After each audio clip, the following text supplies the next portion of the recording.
Imrich Baron Štefánik. Osoba, ktorú ste si možno všimli v slovenských reality show, ako je Farma 14 alebo Celebrity Combat. Muž, ktorý sa dostal do povedomia verejnosti svojimi kontroverznými a často násilnými výstupmi na obrazovke. Ste dvaja na LSDčku a vám asi hrabe obidvo. A mňa nezaujíma tvoj názor, nechápeš tomu, drž hubu. Nie. So mnou sa takto baviť nebude. Budem. Barón poškodil viacero kamier. Počet incidentov s barónom od dnešného rána 7. Jeho imidž bol definovaný agresívnymi a nekompromisnými vystúpeniami, ktoré sa stali virálnymi a zapísali sa do histórie slovenských reality show. Avšak za hranicou obrazovky sa skrýva mnoho ďalších, menej známych stránok jeho života. Imrich Štefánik je známy nielen svojimi výstupmi v televízii, ale aj kontroverzným správaním, ktoré neostalo bez odozvy. Množstvo obvinení, ktoré ho obklopujú, sú predmetom diskusí. Niektoré prípady znepokojujú verejnosť a vyvolávajú otázky o tom, ako takáto osoba môže stále pôsobiť na verejnosti bez akýchkoľvek právnych následkov.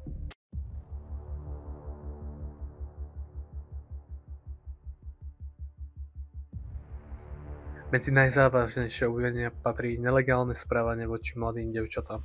Tieto obete tvrdia, že im boli zaslané nevhodné správy so sexuálnym podtónom a nahé fotografie, čo vyvolalo obavy o bezpečnosť na internete. Tikety, že som vyhral 22 000 eur a neviem si to vybrať, lebo mi to príde zajtra, kurva. A všetci sa mi chrbtom otočili a ja mám 22 000 na tých športe a si neviem vybrať. Tak čo je na tom nechápavé? Okrem toho sa objavili aj obvinenia týkajúce sa podvodov. Niektorí ľudia tvrdia, že ich barón podviedol pri stávkach, kde sľuboval zaručený výnos, ale nič nevyplatil. Manipulácia s dôverou iných pre vlastný zisk je závažný problém, ktorý sa začal šíriť medzi jeho obete.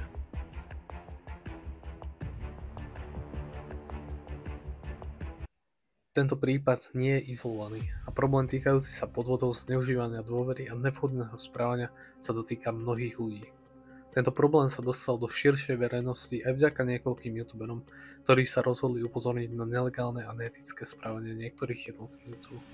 Píšte mi na tento mail, je to pre mňa lepšie sledovať si ako na Instagrame, takže ak niečo máte, ak vás barón niečím nasral, ak má nejaké podĺžnosti voči vám, tak píšte mi sem všetky dôkazy, všetko čo len máte. Ja to všetko vystrelím do éteru, napíšte mi či anonymne alebo nie. Nebojte sa fakt, keď napíšete, že anonymne, ja vaše meno ukazovať nebudem. Lebo sú tam fakt citlivé veci niektoré a nechcem nikomu pokaziť nejak, že meno jeho, chápeš? Jeden z youtuberov, ktorý sa už dlhšiu dobu zaoberá týmto prípadom, je aj youtuber Fifko.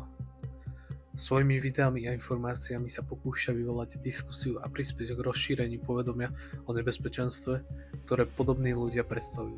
Jeho úsilie nám ukazuje, aké dôležité je mať na pamäti, že takíto jednotlivci nemajú miesto v našich online komunitách. Tento dokument neslúži na obvinenie alebo súdenie jednotlivca, ale na upozornenie verejnosti. V prípade, že máte s niekým podobné skúsenosti, je dôležité vedieť, že máte právo sa brániť a chrániť svoju bezpečnosť. Zostaňte opatrení pri online komunikácii, neberte na ľahkú váhu podozrivé správy a nikdy neváhajte kontaktovať príslušné orgány, ak sa ocitnete v nebezpečenstve. Zostaňte informovaní, pýtajte sa a diskutujte o týchto témach. Ľudia ako Imrich Baron Štefánik nie sú jediní, ktorí môžu nelegálne zneužívať dôveru druhých. Nenechajte sa oklamať a buďte obozretní vo svete, ktorý sa stále viac presúva do digitálnej sféry.